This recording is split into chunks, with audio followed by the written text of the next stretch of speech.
Graça e paz a todos os alunos do ESTAD. O ESTAD é o Seminário de Educação Teológica à Distância. E no ESTAD nós estamos estudando a teologia sistemática, que fala sobre a pessoa do Espírito Santo, chamado de pneumatologia ou paracletologia, a doutrina da igreja, certo? Teologia sistemática 4, doutrina do Espírito Santo e doutrina da igreja. Dentro da doutrina do Espírito Santo, nós estamos estudando a divindade do Espírito Santo, a divindade do Espírito Santo.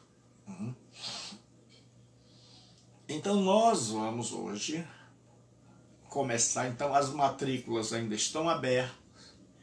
Este seminário foi realizado, foi idealizado para levar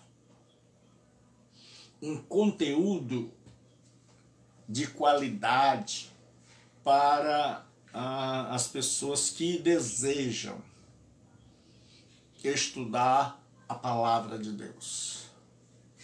Então, mas não tem tempo de estar em um curso de segunda a sexta.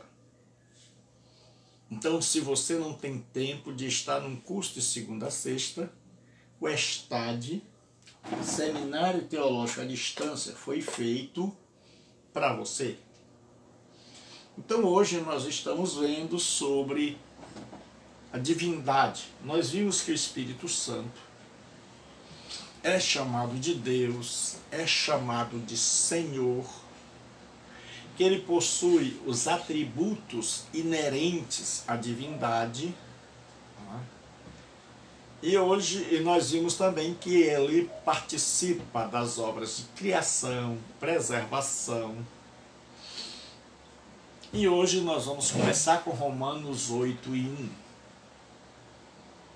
E se o Espírito daquele que dentre os mortos ressuscitou a Jesus Cristo,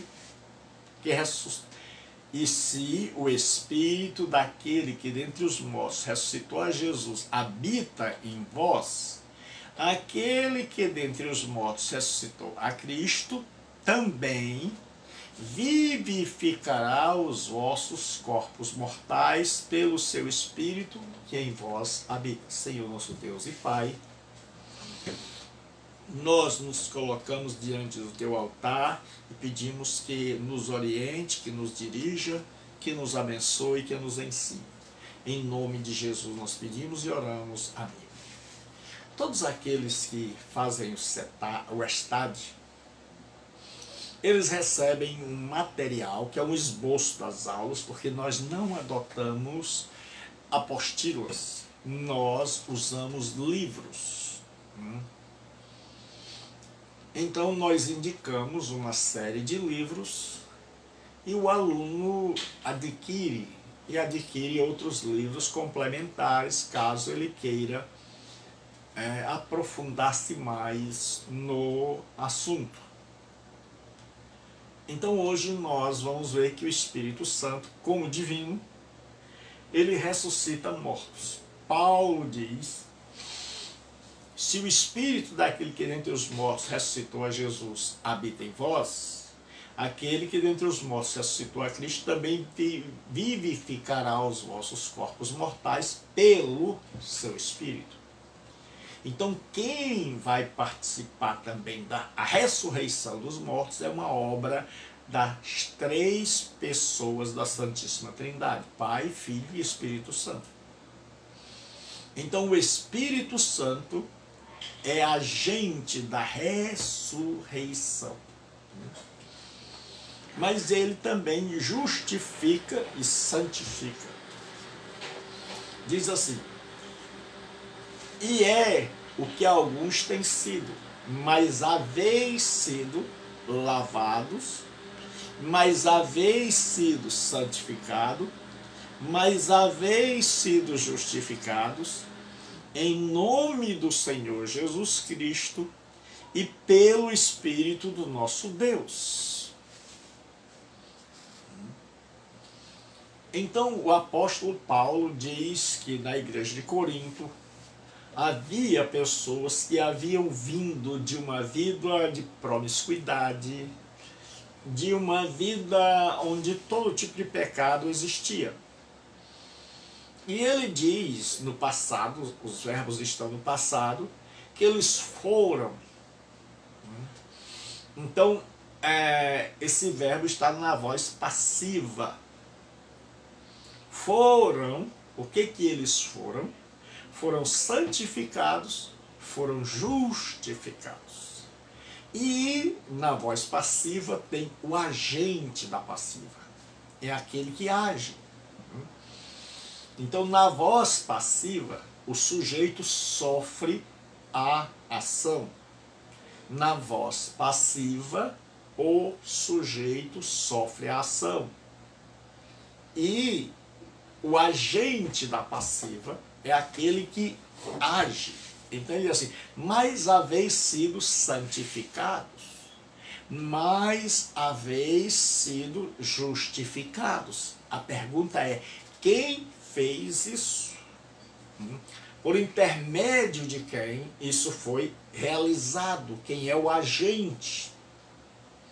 E aí no fim diz assim, pelo Espírito do nosso Deus.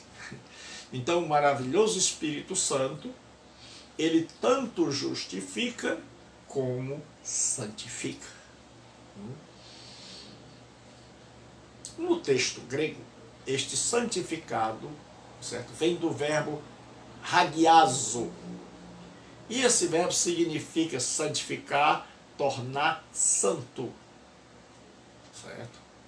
Não se refere ao processo de desenvolvimento ético. Significa, vocês foram reivindicados por Deus através do Espírito Santo para serem dele. E ele os fez membros do seu povo santo. Bart, conforme a chave linguística do Novo Testamento grego.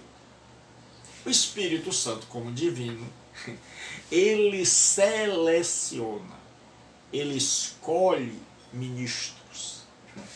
Então nós temos o poder de desejar, mas a escolha é feita pelo Espírito Santo. Né? Diz assim Atos 13:2, então se você faz esse curso, se você é matriculado, se você está no grupo, você tem já este material. Então você que está assistindo por outra rede social, pelo Instagram, pelo YouTube, certo? Pela minha página no Facebook, Comunidade Bíblica Online. Então você precisa deixar o seu presente lá, a sua presença, né? Que você esteve assistindo. Eu queria pedir a Regina, que é minha amiga, irmã, serva de Deus, para ela colocar aí o nosso contato, para você que deseja fazer este seminário. É 9203 7604 9203 7604 para qualquer pessoa de qualquer lugar do mundo que deseja se matricular. As matrículas estão abertas, certo? E também nós estamos oferecendo um curso de grego, koiné, grego bíblico, com a duração de 2 anos, um encontro por semana, para que a gente possa se aprofundar. E você entra em contato também para fazer a sua pré-matrícula, porque nós vamos iniciar quando nós tivermos um mínimo de 30 alunos. Então você que quer fazer este curso, você já faz a sua pré-matrícula por este mesmo número. Certo? Então, nós vamos continuar. Tá aí, muito obrigado. 9203-7604.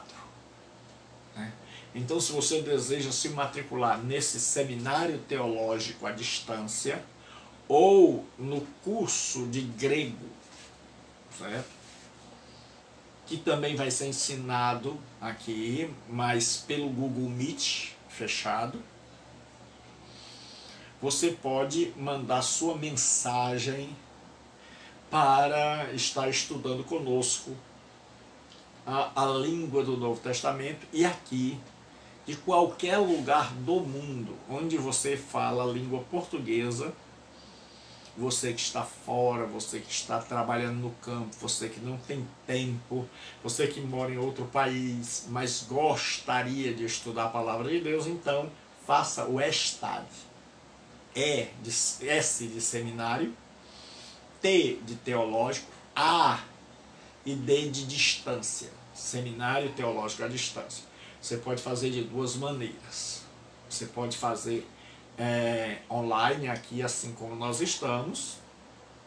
Você recebe o seu material e a indicação dos livros. Ou você pode fazer a hora que você bem quiser. Porque as aulas ficam postadas no meu canal no YouTube.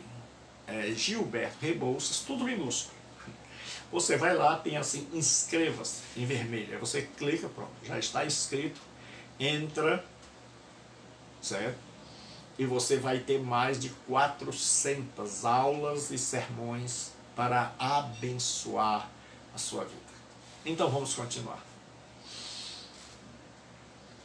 E na igreja que estava em Antioquia, havia alguns profetas e doutores. Que me chama a atenção é que antigamente profetas e teólogos estavam juntos em oração. Hoje o profeta tem medo do teólogo e o teólogo não quer orar. Mas profetas e doutores, profetas e mestres, a saber, Barnabé, Simeão, chamado Níger, quer dizer negro, e Lúcio, Cirineu, e Manaém, que fora criado com Herodes, o tetrarca, e Saulo. Então Saulo é o nome de Paulo em hebraico. É Shaulo, de Saul, porque ele era da tribo de Benjamim. Não existe essa história de Saulo que se tornou Paulo. Não, ele tem dois nomes. Um romano, Paulo, pequeno, e um hebraico. Então, quando ele está no mundo hebraico, ele é chamado de Shaulo, que nós aportuguesamos para Saulo.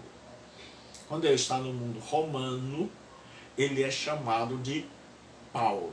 Então, ele tinha dupla cidadania, por isso ele tinha dois nomes. E servindo eles, esse verbo servir quer dizer adorar, servindo eles ao Senhor e jejuando, disse o Espírito Santo: apartai-me a Barnabé e a Saulo para a obra que eu os tenho chamado. Então o Espírito Santo, ele escolhe ministros. O Espírito Santo escolhe ministros. Muito obrigado. Deus te abençoe. Tá ficando abençoada, né? Na internet, né? Para quem começou tímida, agora tá craque. Então vamos lá.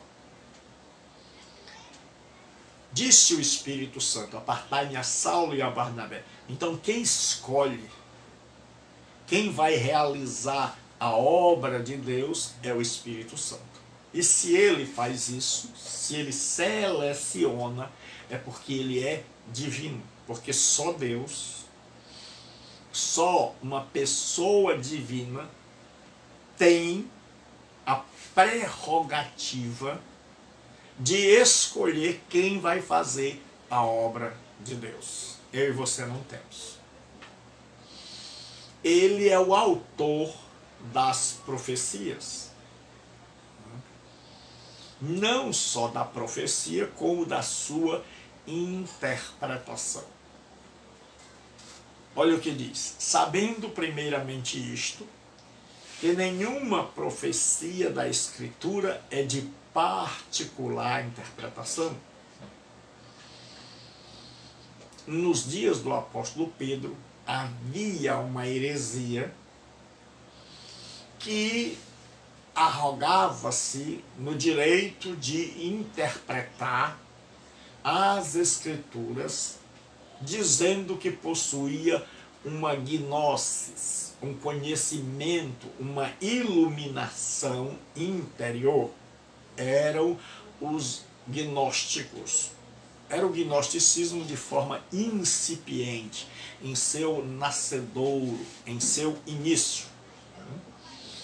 E aí Pedro diz: não, nenhuma profecia da Escritura é de particular interpretação, porque a profecia nunca foi produzida pela vontade humana.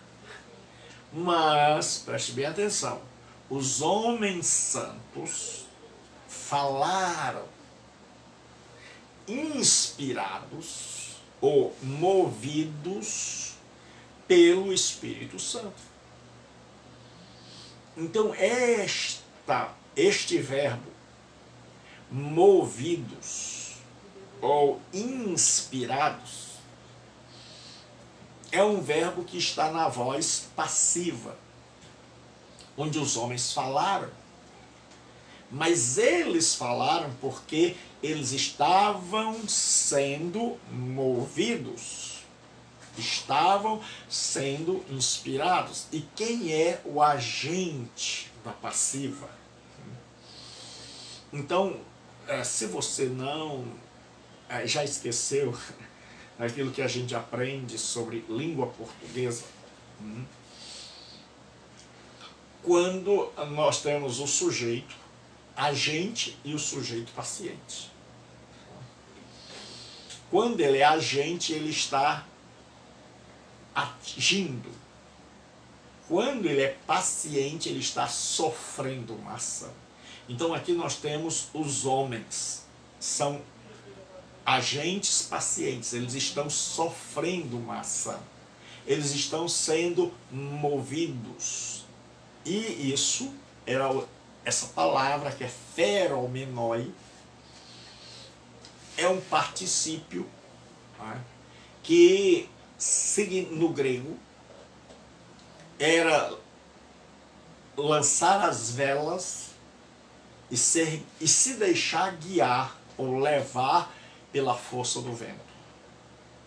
Então aqui diz: e eles foram movidos pelo Espírito Santo.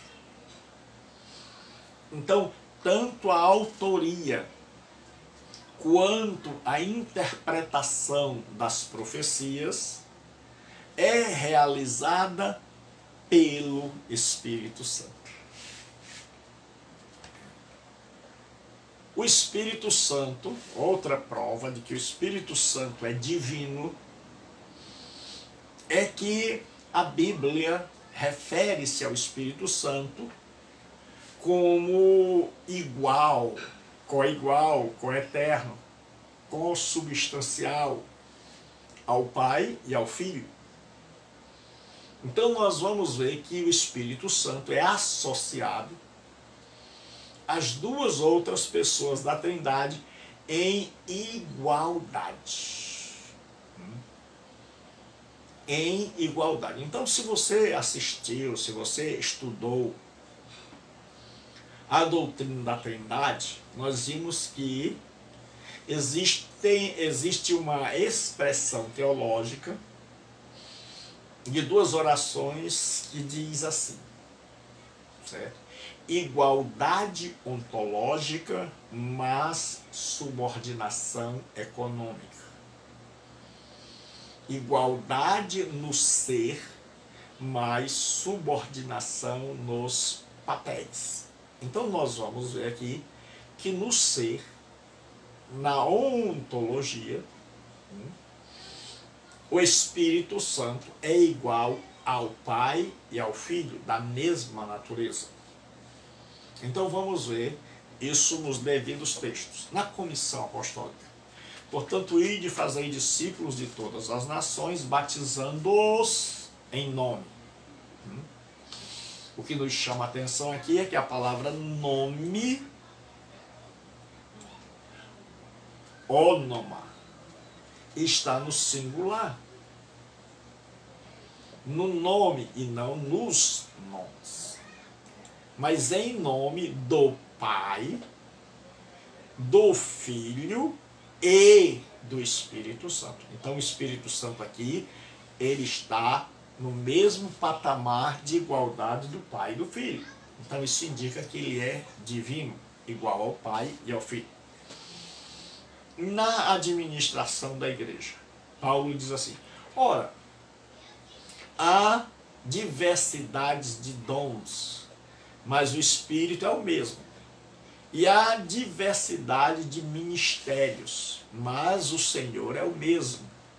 E há diversidade de operações, mas é o mesmo Deus que opera tudo em todos.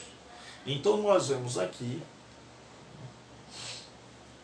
que Paulo está dizendo que nessa pluralidade, na multiforme sabedoria de Deus,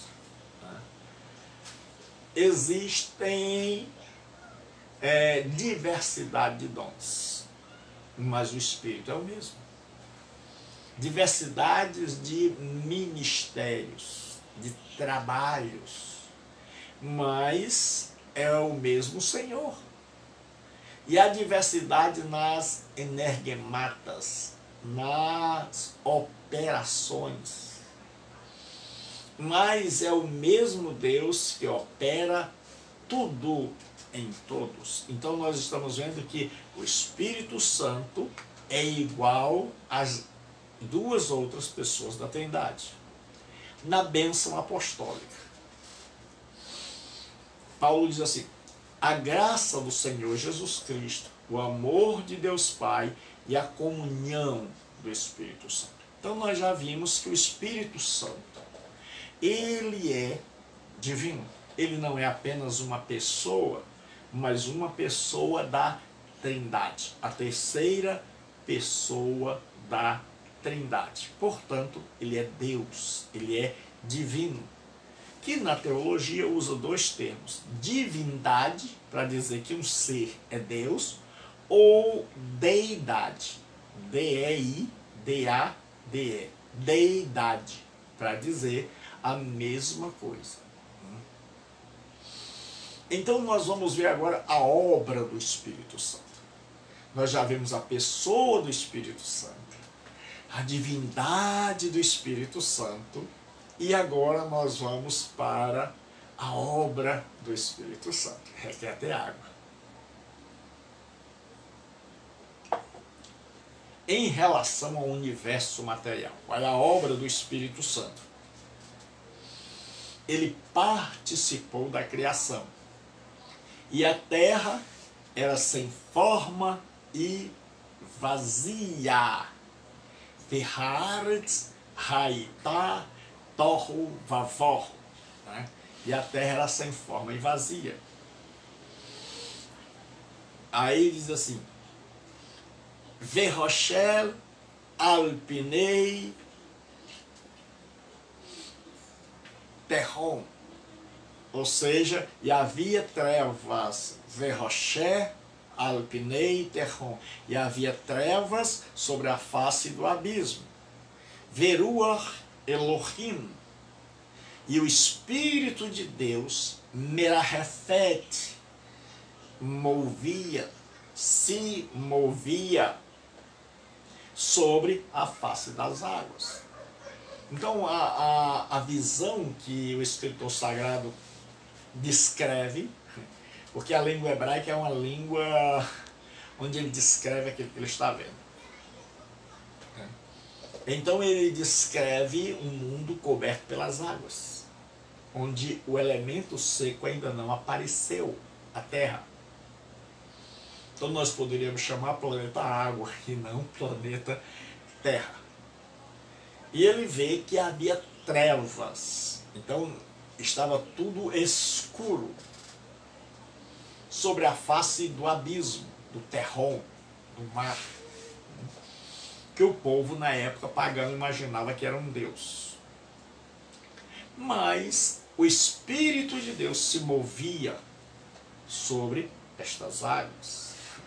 E aí quando Deus vai fazer separação entre as águas de baixo e as águas de cima, aparece o elemento seco, que é a terra. E aparece o mar. Né? O mar. Então, o Espírito Santo, ele estava na hora da criação. Né? Que é uma pergunta que o ser humano não pode responder. Só um ser divino. Jó, ele se acha o máximo. E aí, nós estamos estudando Introdução ao Antigo Testamento, e você vai gostar, aqui, neste mesmo seminário. Jó, ele ganha no debate dos seus 3 amigos. Depois ele ganha de um jovem, chamado Eliú. E aí Jó se acha, agora, imbatível e perfeito. E aí esse homem, o maior de todos daquela época, né, ele vai para um debate com Deus. É a formiga chamando o elefante para a briga. E neste debate com Deus, Deus faz cerca de 60 perguntas a Jó. E Jó não responde uma sequer. No Enem divino, Jó tirou nota mínima. Certo? Jó foi um fracasso. E uma das perguntas que Deus fez a Jó, só pode responder, certo? Quem estava lá. Deus disse: onde estavas tu quando eu lançava os fundamentos da terra? Jó ficou calado. Jó não teve resposta. Ele não podia dizer: Senhor, eu estava lá. Eu vi o Senhor fazendo isso. Mas essa resposta, o Espírito Santo, essa pergunta, a esta pergunta, o Espírito Santo podia dizer: eu estava ao lado do Senhor. Eu estava com o Senhor. Porque quando o Senhor dava a ordem, haja luz, Vaiomer Elohim, Vaierrior, e disse Deus: haja luz, e houve luz. Então, quando Deus dava a ordem, que no latim chama-se fiat, haja, é o verbo agir, haja luz, é o verbo vem existir, trazer a existência. Então, surgiu a luz, por isso que é chamado de Fiat Lux. Não tem nada a ver com carro, certo? Mas significa haja, apareça, surja, nasça a luz. Então o Espírito Santo, ele participou da criação do universo. E Jó diz assim: o Espírito de Deus me fez, e a inspiração do Todo-Poderoso me deu vida. Isso é o que na cultura hebraica chama-se paralelismo sinônimo. É quando você coloca em 2 linhas a mesma ideia, com palavras diferentes, mas de significado igual. Então, na linha de cima, ele diz assim: o Espírito de Deus me fez. Ruach, que é a palavra espírito, fôlego, hálito, vida. Na de baixo, ele diz assim: a inspiração, o sopro. do Todo-Poderoso. Então veja, Espírito, sopro embaixo. Em cima, Deus, embaixo, Todo-Poderoso. Em cima, me fez, embaixo, me deu vida. Isso é um recurso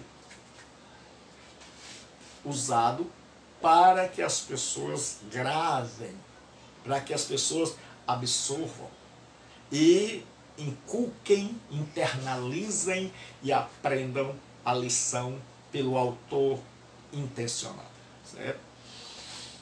No tocante à preservação, então o Espírito Santo não apenas cria, participou da criação, mas ele participa da manutenção. Nós sabemos que tudo que é criado,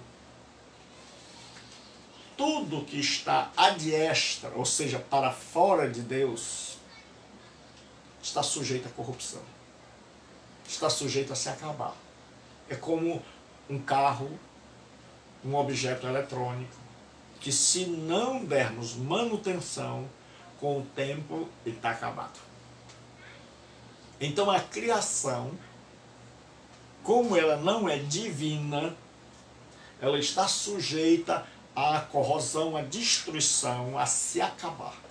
A não ser que haja alguém que sustente, que haja alguém que preserve, que haja alguém que mantenha. Então o Espírito Santo mantém. E assim, esse texto eu acho lindo, Salmo 104, 27 a 30.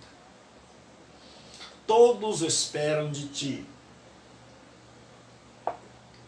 que eles dê o sustento em tempo oportuno. Dando-lhe tu, eles o recolhem. Abres a tua mão e se enchem de bens. Esconde o teu rosto e ficam perturbados. Se lhes tira o fôlego, o ruar, morrem e voltam para o seu pó.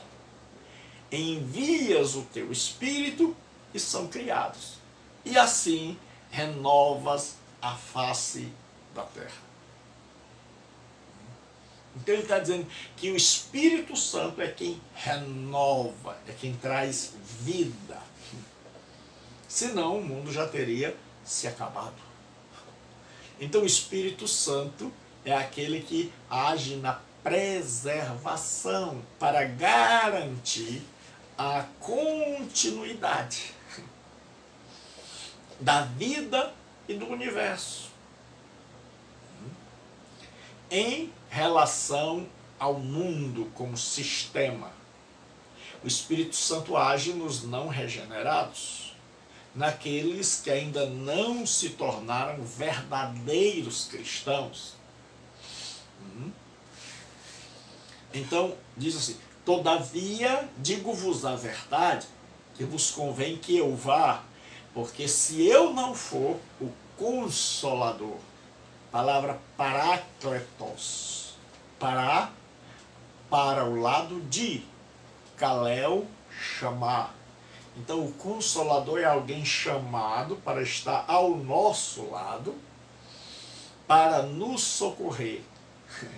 Daí ele é chamado de advogado, é onde vem a nossa palavra advogado, consolador, ajudador, certo? Então Jesus diz, o Consolador, todavia vos digo a verdade, convém que eu vá, porque se eu não for o Consolador, não virá a vós. Mas, quando eu for, certo? Vou-lo enviarei. Então Jesus disse, é necessário que eu vá para que ele venha. Por isso João disse, o Espírito Santo não fora dado ainda, porque Jesus não fora glorificado. E aí muita gente, eles interpretam que recebe-se o Espírito Santo assim, glória, glória, glória, glória, glória, e aí vai. Certo? E eles não entendem que o Espírito Santo ainda não tinha vindo sobre os discípulos, porque Jesus estava aqui, ainda ia morrer, ressuscitar e voltar para a sua glória. E em voltando à sua glória, ele enviaria o Espírito Santo sobre os seus discípulos, mas só quando ele estivesse na glória, quando ele estivesse glorificado. Certo? Então Jesus disse: e quando ele vier, quando vier o Espírito Santo, convencerá o mundo de quê? O que o Espírito Santo vai convencer? Do pecado, da justiça e do juízo. De três coisas: do pecado, da justiça e do juízo.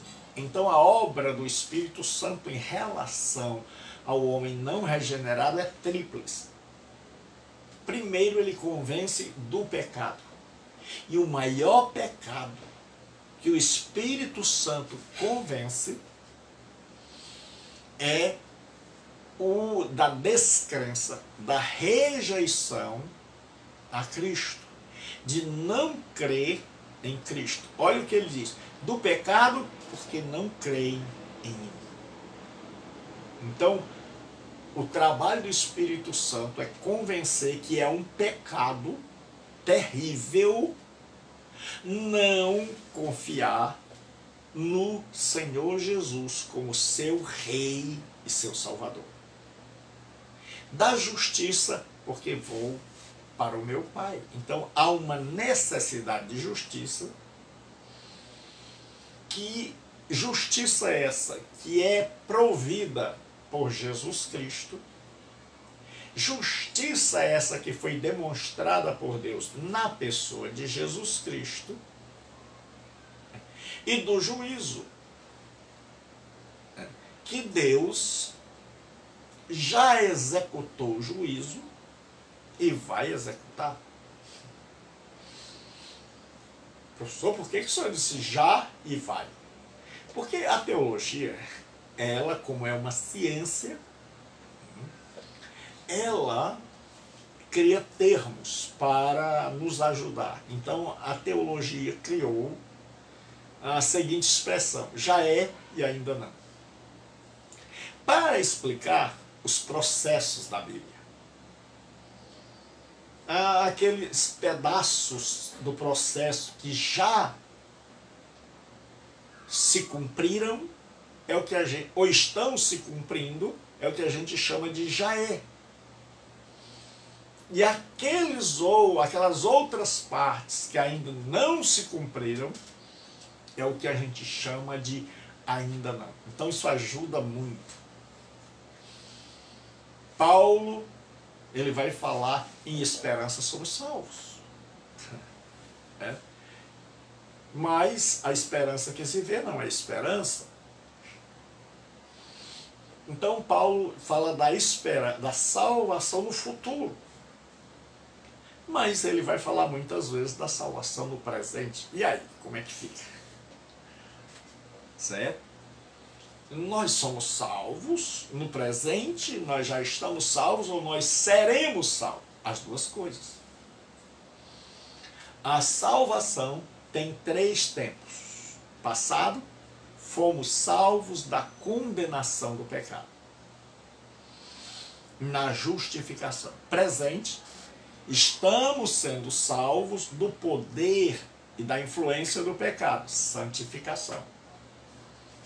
Isso é o já é. No já é, a condenação do pecado não nos condena mais. Nenhuma condenação há para os que estão em Cristo Jesus. E nós estamos sendo salvos do poder do pecado. Mas ainda não chegamos no céu. Então falta a glorificação. Ser livres da presença do pecado. Então isso é o ainda não. Isso nós não estamos aguardando. Então esta expressão nos ajuda a entender muita coisa. Já é e ainda não. Então a Bíblia Sagrada é assim: E eis que nos últimos dias derramarei do meu espírito sobre toda a carne.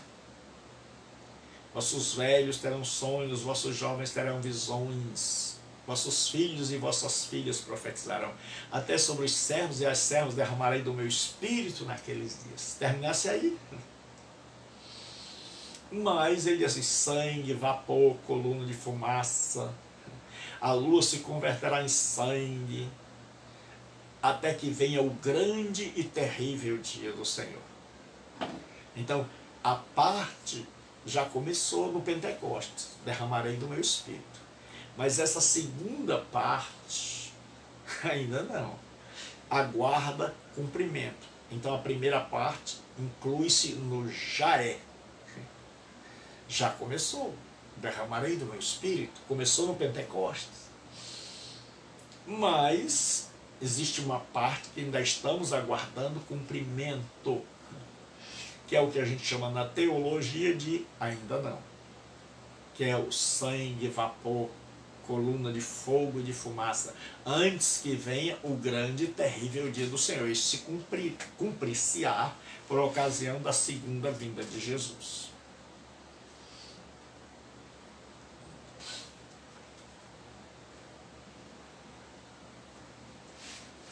Então, em relação a Cristo, qual é a obra do Espírito Santo?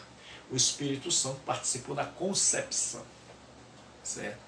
E respondendo o anjo disse: descerá sobre ti o Espírito Santo e a virtude do Altíssimo te cobrirá com a sua sombra. Aí você lembra lá do deserto, quando o povo caminhava à sombra da nuvem, certo? Então o que acontece? Nós de tradição protestante evangélica, nós preferimos falar do nascimento de Jesus como concepção virginal e não nascimento virginal. Por quê? Para fazer distinção entre a nossa fé e a fé da tradição católica, com todo respeito à Igreja Católica e aos católicos, né? Nós temos um profundo respeito, não estamos e nem é nosso interesse denegrir a fé ou a Igreja Católica. Não é esse o método, não é por aí o caminho, certo? Não é se ofendendo que a gente resolve as coisas. Mas a nossa fé, a fé da Igreja Católica é que Maria foi virgem partenos, virgem antes, durante e depois do parto. Então, por causa desse dogma, dessa doutrina estabelecida e que não pode ser mudada, eles vão interpretar as Escrituras. Então, quando aparecem os irmãos de Jesus, eles dizem que na verdade eram primos e não irmãos. E só que a palavra lá, adelphos, é nascidos do mesmo útero. Então existe uma série de problemas com esta interpretação que surgiu já na metade do segundo século. Mas nós, de tradição protestante evangélica, interpretamos o seguinte: descerá sobre ti o Espírito Santo e a virtude do Altíssimo te cobrirá com a sua sombra, por isso também o santo que de ti há de nascer será chamado Filho de Deus. Então, como é que nós interpretamos? Então veja que cada um tem uma lente para interpretar a Bíblia, certo? Nós interpretamos, como nós não temos o dogma, certo? A doutrina da Imaculada Conceição de Maria, ou seja, que ela foi criada sem mácula, e que ela foi virgem antes, durante e depois do parto. Nós acreditamos que ela teve outros filhos com José, depois de Jesus, que era o primogênito. Então o que acontece? Nós acreditamos na concepção virginal. Acreditamos que Maria foi virgem até dar à luz a Jesus Cristo. Então, quando ela ainda era uma virgem, ela se achou grávida. Ou seja, o Espírito Santo participou da concepção. Porque no nascimento, na geração de um ser, precisa, né, da participação do homem e da mulher. Mas na de Jesus Cristo foi diferente. Jesus Cristo foi concebido sem a necessidade de uma relação sexual, de um reprodutor humano, sem a semente de um homem. Então, quem fez esse papel de fecundação, de conceber Jesus, certo? Maria tinha um óvulo, e quem fez essa fecundação? O Espírito Santo. Então Jesus nasceu de um milagre. Porque a teologia vai discutir a questão de onde nós viemos, de onde vem a nossa parte imaterial. Então, o que acontece? Jesus veio, certo? Dessa fecundação realizada pelo Espírito Santo. Então, nós chamamos concepção. Então, ele foi concebido pelo Espírito Santo. Mas quando Maria o teve, teve normalmente. E ela deixou de ser virgem, porque é impossível que alguém tenha uma criança e continue virgem. Certo? Mas respeitamos a tradição católica. Eles creem assim, certo? Respeitamos. Mas a nossa crença não é do nascimento virginal, é da concepção virginal. É diferente, certo? É uma coisa difícil você explicar que uma moça ficou grávida, durante 9 meses ela carregou dentro do útero uma criança. Esta criança, quando chegou a hora de nascer, que atingiu um tamanho que o útero já não comportava, foi jogada para fora pelo organismo, através das contrações. O organismo vê que aquele ser já é tão grande que não cabe mais ali dentro. Então, a pessoa, ela nasce. Ela vem ao mundo. Então, é muito complicado explicar como é que uma criança nasce e a mãe continua virgem. Mas respeitamos, como eu já disse. Mas nós cremos na concepção. Que o Espírito Santo participou da concepção. Ele foi ungido pelo Espírito Santo. Diz Atos 10, 38, como Deus ungiu a Jesus de Nazaré com o Espírito Santo e com poder. Então Jesus, como ser humano, certo?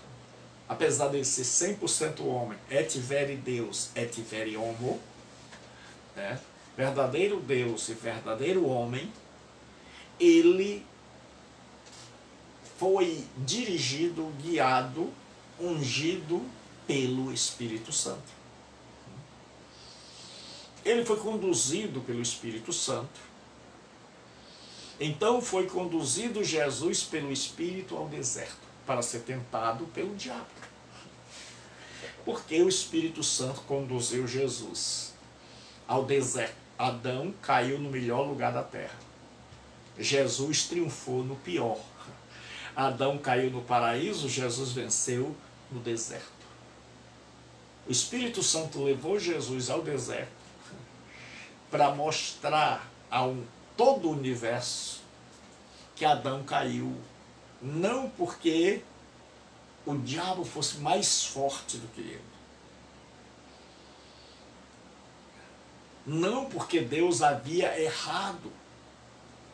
Mas Jesus vai mostrar que é possível vencer a tentação no pior lugar da terra e estando numa fraqueza, numa fragilidade terrível. É como se o Espírito, Jesus dissesse, o Espírito Santo dissesse a Jesus Cristo: Senhor, Jesus, o Senhor está muito forte. Mesmo como homem, o Senhor ainda é muito forte para o diabo. Então vamos aqui dificultar as coisas. O Senhor vai jejuar 40 dias e 40 noites até que todas as suas forças humanas tenham desaparecido. E aí Jesus passa 40 dias e 40 noites esgotando as forças. E aí muita gente interpreta o contrário. Então, quando Jesus está faminto, quase a ponto de morrer, esperando a ordem do Pai para poder se alimentar, chega o diabo. No momento em que Jesus humanamente está sem condições, está altamente fragilizado pela fome. Mas, entretanto, porém, contudo, todavia, Jesus Cristo vence o diabo. Vence a tentação, supera o diabo. Então o Espírito Santo conduziu Jesus ao deserto, não para ver se ele caía ou não, mas para mostrar que ele jamais cairia, apesar de estar morrendo de fome, apesar de estar fraco. Humanamente falando, o Espírito Santo está dizendo, mesmo assim, ele ainda vence o diabo. Está dizendo, Adão caiu. Por que isso? Foi uma decisão consciente dele. Mas Jesus veio para mostrar que é possível vencer. Que se estando debaixo da vontade de Deus, conduzido pelo Espírito Santo, é possível vencer, mesmo que estejamos frágeis, debilitados, com o estômago gritando de fome. É possível vencer quando a nossa confiança, a nossa fé, a nossa emuná está em Deus. Realizou seu ministério pelo poder do Espírito Santo. O Espírito do Senhor está sobre mim. Jesus chega na sinagoga de Nazaré e lhe dá um livro do profeta Isaías, que era um rolo de 9 metros. Não tinha capítulo e versículo, mas Jesus achou o lugar. E tremendo. E hoje a gente com capítulo e versículo ainda pergunta, onde está? E a gente pensa que Jesus não lia a Bíblia. Porque um dos grandes problemas do mundo cristão hoje é o não conhecimento das Escrituras. É que muitos são analfabetos em relação à Escritura. Nada sabem. E são como Jó. Sei de ouvir falar. Eu sei porque outro pregou, eu sei porque alguém contou a história, mas eu mesmo nunca li, e quando li sem responsabilidade alguma. Li um pouquinho aqui, um pouquinho ali. E tem gente que ainda pega uns textos de Isaías, um pouquinho aqui, um pouquinho ali. Então pegam tudo fora do contexto. Então diz que o Senhor Jesus foi ungido para evangelizar os pobres e enviou-me a curar os quebrantados de coração. Então veja que Jesus veio para curar doenças psicológicas. E tem muita gente que não dá valor nem acredita, principalmente no cristianismo, e principalmente naquele cristianismo menos orientado e menos escolarizado. Então Jesus veio para curar aquelas pessoas que estavam com o coração quebrado, machucado. pessoas que estão sofrendo de transtornos hoje que a gente chama de psicológicos. Pregar liberdade aos cativos, aqueles que se encontram presos ao pecado, que entraram por caminhos que não podem sair. Restaurar a vista aos cegos, não os cegos físicos apenas, mas nos fazer ver, enxergar a vida do jeito de Deus. Pôr em liberdade os oprimidos e anunciar o ano aceitável do Senhor. Nos dias de Jesus havia o Yom Kippur. O Yom Kippur realizava-se em outubro. Era o dia do perdão, o dia da expiação. E aqui é chamado de o ano aceitável do Senhor, porque também havia o jubileu, que era o ano do Senhor. Ofereceu-se em sacrifício pelo poder do Espírito. Quanto mais o sangue de Cristo, que pelo Espírito eterno se ofereceu a si mesmo, imaculado a Deus. Então a oferta de Jesus foi uma oferta pelo Espírito Santo. Foi ressuscitado pelo poder do Espírito Santo. Então aqui nós vemos a Trindade inteira. Nós vemos que Jesus disse, eu tenho poder para dar e tenho poder para tornar tomá-la. O Espírito Santo participa, o Pai participa, ou seja, toda a Trindade está operando na ressurreição do meu Senhor Jesus Cristo. Diz assim, e se o Espírito daquele que dentre os mortos ressuscitou a Jesus habita em vós, aquele que dentre os mortos ressuscitou a Cristo, Deus Pai, também vivificará os vossos corpos mortais, pelo seu Espírito que em vós habita. Então, o agente da ressurreição de Cristo foi o Espírito Santo. E aí Jesus deu mandamentos aos apóstolos pelo Espírito Santo. Fiz o primeiro tratado, ó Teófilo, acerca de tudo que Jesus começou, não só a fazer, mas a ensinar. O primeiro tratado é o livro de Lucas, é o Evangelho de Lucas. O segundo tratado é o livro de Atos. Então, no primeiro livro, Lucas, que é chamado de Lucas Atos, porque eles foram escritos juntos e depois é que foram separados. Então, no primeiro tratado que Jesus começou a fazer, no segundo, em Atos, o que ele continua fazendo desde os céus. Em Lucas, o que ele fez na terra, a partir da terra. Em Atos, o que ele faz a partir do céu, através da sua igreja. Então diz assim, acerca de tudo que Jesus começou não só a fazer e a ensinar, até o dia em que foi recebido em cima, depois de ter dado mandamentos pelo Espírito Santo, aos apóstolos que escolheram. Então nós somos pessoas que precisamos do Espírito Santo. Então nós vimos hoje que o Espírito Santo age na vida dos não regenerados, agiu na vida de Jesus Cristo e age na minha e na sua. E como eu sempre faço, porque eu não creio que a aula seja apenas aula, mas em todos os lugares, a tempo e fora de tempo, nós devemos pregar o Evangelho. Eu quero fazer um convite a você que não é cristão ainda.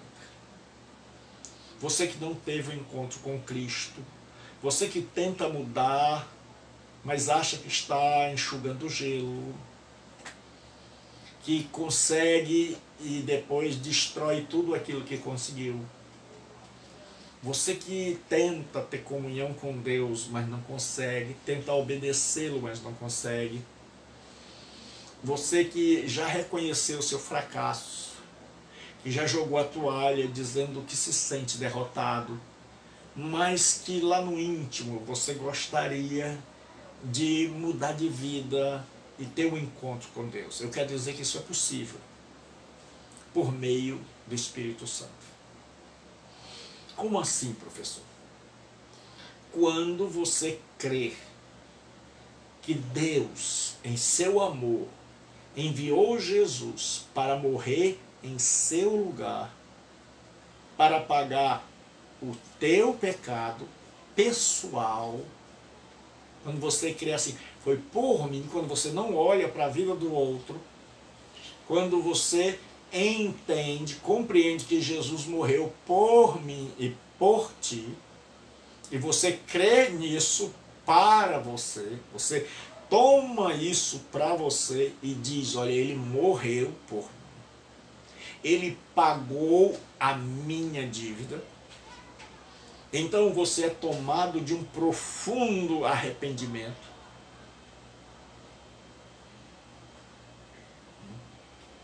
Você compreende que o que levou Jesus à morte foi o meu e o teu pecado.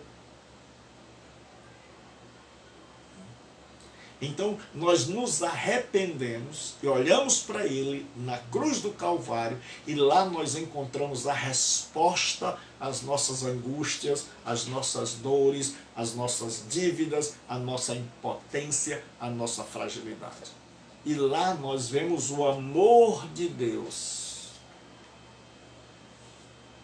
mostrado, demonstrado, escancarado no Calvário, que Deus amou o mundo de tal maneira que deu seu único Filho, para que todo aquele que nele crê não pereça, mas tenha a vida eterna. Então quando você olha para Jesus e diz, compreende que ele morreu em seu lugar, quem era para estar ali éramos eu e você, mas ele nos tirou e assumiu o nosso lugar. O castigo que nos traz a paz estava sobre ele e pelas suas pisaduras nós fomos sarados. Quando você entende isso, você chora de tristeza por saber eu sou culpado e chora de alegria por saber que você pode ser perdoado. Então Jesus Cristo morreu para nos perdoar. E quando nós reconhecemos a nossa culpa e reconhecemos também que Jesus nos perdoa, se a gente crê que ele morreu por nós, quando nós dizemos, conversamos com Jesus dizendo, Senhor, em mim mesmo eu sou condenado, mas eu creio no teu perdão. Eu creio no teu perdão. Então quando você pede a ele que o perdoe, o Pai envia o Espírito Santo, juntamente com Jesus, para morar em teu coração. E aí começa um processo de transformação. A primeira coisa que o Espírito Santo vai dizer, você está perdoado. Você vai sentir paz, paz com Deus, não mais medo da morte, não mais medo de Deus, não mais fugir de Deus como Adão, mas querer se aproximar. Aí você vai descobrir quanto defeito você tem. E aí o Espírito Santo vai te dando força e te transformando até a vinda de Jesus. Então, quanto mais cedo começar a transformação, melhor. Então, a salvação é o já é e o ainda não. Quando você crê em Jesus Cristo e confessa a Ele como seu Salvador, diz, Senhor, Tu és o meu Senhor, o meu Salvador, eu estou arrependido, arrependido. Então, você está perdoado, você está salvo. E aí o Espírito Santo vem e pega a sua vida. E aquilo que era impossível começa a se tornar realidade. Então, onde você estiver, clame a Deus, fale com Jesus Cristo hoje à noite. Hoje é a noite do encontro com Deus. Hoje é a noite do divisor de águas na sua vida. Hoje é a noite de um recomeço para você. Daquilo que você sempre disse, se eu pudesse, zeraria minha vida. Então hoje você pode. Ou melhor, Deus pode. Deus quer zerar a sua vida e escrever uma nova história. Então creia em Jesus Cristo. Você que está afastado, reconcilia-te com Ele. Deus abençoe. Em nome de Jesus. E de segunda a sexta, ao meio-dia, nós temos o estudo bíblico do meio-dia. Fique com Deus, nosso Pai, com a pessoa do Espírito Santo e de Jesus Cristo, meu Senhor. Que Deus abençoe, que a sua vida e a sua família sejam abençoadas. Em nome de Jesus. Amém.